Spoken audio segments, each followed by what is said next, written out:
शीतला माता के दर्शन करके माता के दरबार में मत्था टेक के राज बब्बर साहब कांग्रेस पार्टी के गुरुग्राम के उम्मीदवार अभी मंदिर से निकल रहे हैं। माता की कृपा लेके आप अपना पूरा सफर जो है कैंपेन का चुनावी सफर यहाँ से शुरू कर रहे हैं गुरुग्राम से। एक कांग्रेस कह रही थी एक वाइल्ड कार्ड एंट्री होने वाली है गुरुग्राम में, तो क्या ये वाइल्ड कार्ड विनिंग कार्ड होगा कांग्रेस का गुरुग्राम में, क्योंकि काफी खराब ट्रैक रिकॉर्ड रहा है? देखिए, जहां तक सवाल है कांग्रेस का, मैं इतना कह सकता हूं कि जब से राहुल गांधी ने ये आवाज उठाई है 5 न्याय और 25 गारंटी,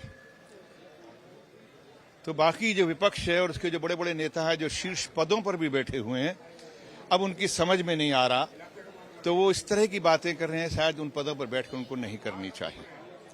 दूसरी बात मैं ये कहूंगा कि मैं आज पहली बार चुनाव के लिए, वैसे तो आता हूं, मेरा घर भी है यहाँ, मेरे परिवार के बच्चे भी हैं यहाँ पे, मेरी भतीजी है, मेरा भतीजा है, इन लोगों की शादियां हुई हैं यहाँ पे, और मैं आता जाता रहा, लेकिन आज एक चुनावी जो इस रण है उसके अंदर मैं एक प्रत्याशी के रूप में खड़ा होने के लिए आया हूं, लेकिन नया काम शुरू कर रहा हूं, तो अपनी मां का आशीर्वाद लेना बहुत जरूरी था और मैंने शीतला माता का आशीर्वाद लिया है और उसके बाद अब मैं आगे निकल रहा हूं और लोगों के बीच में जाऊंगा।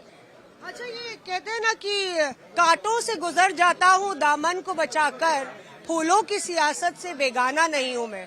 तो राज बब्बर साहब को कहा जाता है आगरा से लड़ा लो, फतेहपुर सीकरी से लड़ा लो, कभी मुरादाबाद से आपका नाम चला आता है। काफी बार आप 3 बारी लोकसभा राज्यसभा में रहे, तो पर इस बार ये कहा जा रहा था कि बब्बर साहब ने बॉलीवुड का रुख कर लिया है, चुनाव नहीं लड़ेंगे।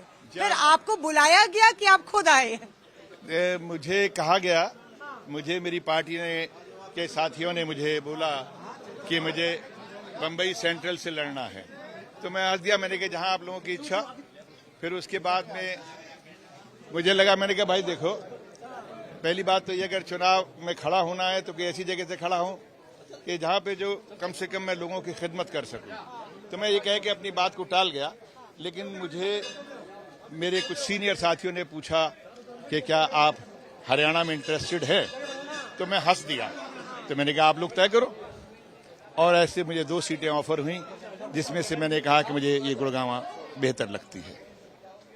ये भी पूछा जाता है कि असल राजनीति या रील की राजनीति बेहतर है, कि बब्बर साहब ने कहा कि बस बहुत हो गया, अब जो बहुत खाक छानी, कभी आप प्रदेश अध्यक्ष भी बने और बहुत आपने राजनीति की चमक देखी, तो कौन सी राजनीति बेटर है, रील वाली की रियल वाली? मैं आपको इतना कहना चाहूंगा और मैं इस बात को ताकीद भी करना चाहूंगा कि देखिए, राज बब्बर बड़े बड़े उन महानों में से नहीं है कि जो कहीं भी कुछ भी बोल दे कि मैं इससे उससे हूं। मैं वाकई एक ऐसे परिवार से हूं जहां मेरे पिता रेलवे में नौकरी करते थे और वो रेलवे में एक बहुत छोटी नौकरी पे थे।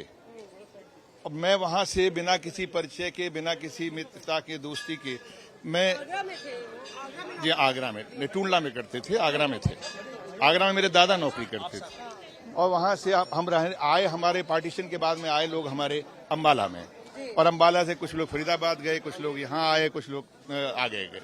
तो मेरा यहाँ पर आना, मेरा इस क्षेत्र के अंदर आना जो है वो इसलिए था कि मैं ये चाहता था कि मैं उस क्षेत्र में आऊं कि जिस हरियाणा के अंदर जहां पर मेरे बुजुर्ग पहली बार आए थे, और वो चीज मुझे मजाक में ही थी, लेकिन हाँ के हाँ मैंने, और वो सीरियस हुई, और आज मैं गुड़गांव का प्रत्याशी बन के आया। ये कहा जा रहा है कि आप कह रहे हैं कि आपके भतीजे भांजों का घर है, आपका भी घर है, पर कहा जा रहा है बाहरी है, क्योंकि दूसरी तरफ राव इंद्रजीत सिंह है, धुरंधर राजनीतिज्ञ है, लगातार सांसद रहे 4-5 बारी, तो कैसे आप धराशाही करें? देखिए, ये नौजवान है, पहली बात मैं इसका परिचय देना चाहूंगा, ये बहुत बहादुर है, और भारी और बाहरी ये इसका सवाल का जवाब मैं ये दूंगा कि मुझे अगर कोई नौजवान को मिल रही होती टिकट तो ये बच्चा था जिसका नाम था ये, लेकिन कोई कॉम्बिनेशन ऐसे हुए जिसमें ये देखा गया कि साहब जो BCA का जो कैटेगरी है उसके अंदर मुझे इस सीट पे लाया गया। मैं पंजाबी हूँ और इस तरह से।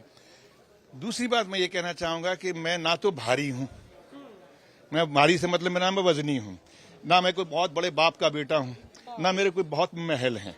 हम तो मेहनत कश आदमी है, थोड़ा बहुत कमाया खाया और वहाँ बम्बई में रखा और उसके बाद यहाँ आए। लेकिन ना मैं भारी हूँ भाई और ना मैं बाहरी हूँ। मेरे तो पुरखे ही सबसे पहले हरियाणा में आए थे और मेरे तो रिश्ते ही सबके आसपास के क्षेत्र में हैं, तो मैं बाहरी कहाँ से? भाई बाहरी तो वो होगा मौसमी जी आप यहाँ रहती भी हो तब ना आए, इसका मतलब आप भारी हुई कि ऐसा रहना। यहाँ पे क्या हुआ जो आप मिले ही ना लोगों से? यहाँ एक आवाज में पूछिए कि कौन किसी से मिलता था?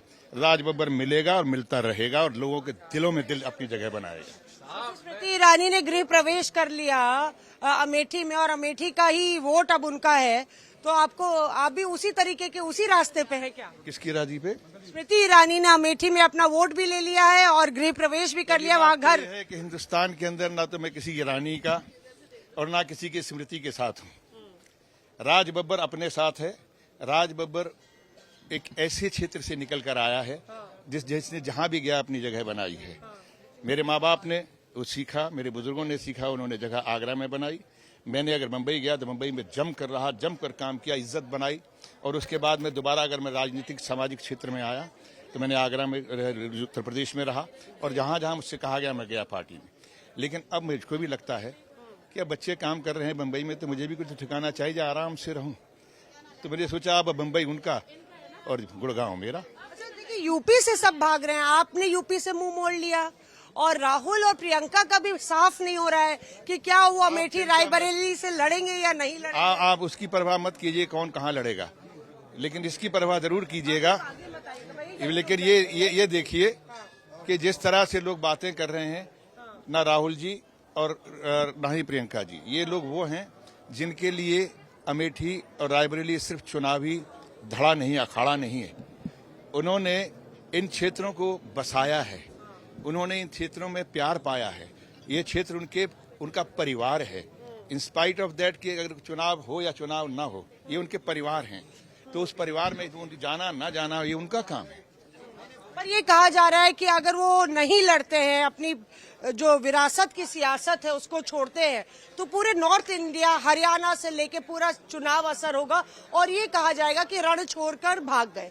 क्या आपको लगता है कि वो रण में उतरेंगे या छोड़ के जाएंगे? अभी सस्पेंस बरकरार है, जैसे आपकी मूवीज में होता है सस्पेंस, तो ये पिक्चर हिट होगी कि फ्लॉप होगी? आप चिंता मत कीजिए, जिसको जो भी सस्पेंस है, लेकिन याद रखिए जिसका सस्पेंस अच्छा होता है ना, वो बहुत जबरदस्त होती है वो फिल्म हिट। बब्बर साहब, आपने कभी रण नहीं छोड़ा। यहाँ पे कहा जा रहा है कि जैसे राव इंद्रजीत सिंह के लिए कहा जा रहा है कि बब्बर साहब का नाम देके एक वॉकओवर दे दिया। क्या आपको लगता है कि हल्का कैंडिडेट है बीजेपी कह रही है जानबूझ? मैं बड़ी विनम्रता से कहूंगा, वो जो मेरे बारे में कहेंगे मुझे और अच्छा है। मैं कह रहा हूँ मैं बहुत हल्का आदमी, मैं वजनी नहीं हूँ भाई। मेरा कोई पेडिग्री ऐसी नहीं है कि मैं किसी राजा महाराजा की संतान हूँ। मैं गरीब व्यक्ति हूँ और गरीब परिवार से हूँ और मैंने घर बसाए हैं, हवेलियां नहीं बसाई। मैंने घर बसाए और इमारतें और दीवारों से नहीं, बल्कि लोगों के दिलों में घर बसाए। चाहे वो मुंबई गया तो मुंबई से सारी दुनिया में दिलों के घर बनाए। मैंने दिलों में घर बनाए, आज तक पहचाना जाता हूँ। इस उम्र में भी लोग प्यार करते हैं। मैं आगरा उत्तर प्रदेश में गया, वहाँ भी, और मैं उम्मीद से आया हूँ कि मैं गुड़गांव के लोगों के अंदर भी उनके दिलों में घर बनाऊंगा और मैं यहीं बसूंगा। मैं बसने आया हूँ। मैं ज्यादा वक्त नहीं लूंगी, पर 400 आपने गुड़गांव की बात की, अगर पूरे देश भर की बात करें तो 400 पार का बीजेपी नारा दे रही है। एक तरफ बात हो रही है आरक्षण को लेके, आप भी बहुत जुड़े रहे आरक्षण के मुद्दे से लेके, मंडल और कमंडल की पॉलिटिक्स से। तो आरक्षण को लेके ये कांग्रेस कह रही है कि बीजेपी आरक्षण खत्म कर देगी, तो क्या मुद्दा हावी रहेगा और क्या 400 पार बीजेपी कर पाएगी?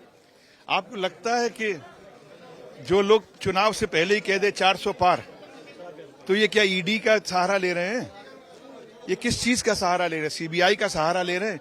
या आपने जनता की इस उंगली के इशारे को आपने कोई महत्व नहीं दे रहे? ये समझते इतनी कमजोर है कि कहीं भी तोड़ देंगे? नहीं भाई, आने दीजिए। चुनाव 4 जून बता देगा कि इस उंगली में कितनी ताकत थी। जो 400 पार कहने वाले हैं वो शायद वो खुद ही पार ना हो जाए। बस इतना ही कहूँ। अपने फिल्मी अंदाज में जाते जाते दर्शकों को तो कुछ कह के जाइए।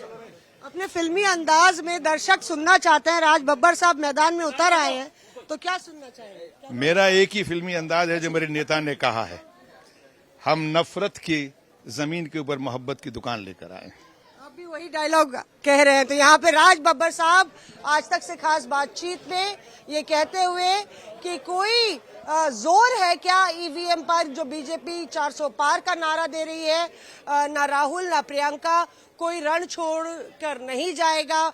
और जहां तक राज बब्बर का सवाल है, अब उन्होंने ये फैसला किया है कि बहुत हो गया, अपने काफिले को इधर उधर ले गए, अब गुरुग्राम में अपने सियासी सफर के साथ साथ अपने आगे जिंदगी का सफर भी वो गुरुग्राम में ही व्यतीत करके यहीं बाहरी नहीं बल्कि यहीं के नागरिक होके बिताएंगे। कैमरा पर्सन अमित भारद्वाज के साथ मौसमी सिंह, गुरुग्राम आज तक।